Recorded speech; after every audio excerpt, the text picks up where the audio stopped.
Ladies and gentlemen, knowing God is a product of our relationship with God, and you have to pursue it as an individual.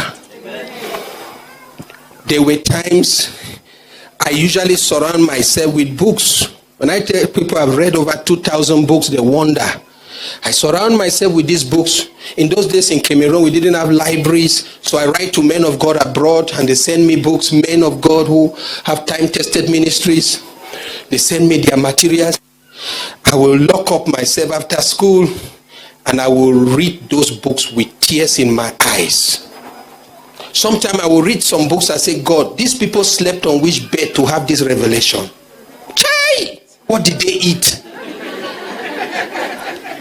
I will be there before God. Whatever it took these people, God, I'm here before you. And today when people read my books and they say, wow, wow, wow, wow, I remember those days I spent with books. I usually buy more books than I buy clothes. But there are people today who buy more clothes and shoes than they buy books. You see?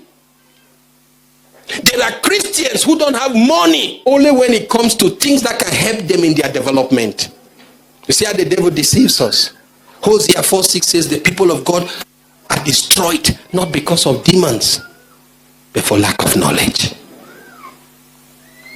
And today you have just received a tool, a relationship with God. You have to go after God. You don't have to wait until the pastor announces fasting. Christians who wait until the pastor comes here and say, oh, Wednesdays are fasting day, you are still far. You have to know that sometimes the burden in your heart to know God should drive you closer to God to the point where food is not something that you cherish beyond that encounter. You don't need a pastor. When you are after God, you will do things as the Spirit of God leads you in order to know God. And if you know Him, you cannot hide light. You cannot hide light, especially in an environment of darkness. You cannot hide light.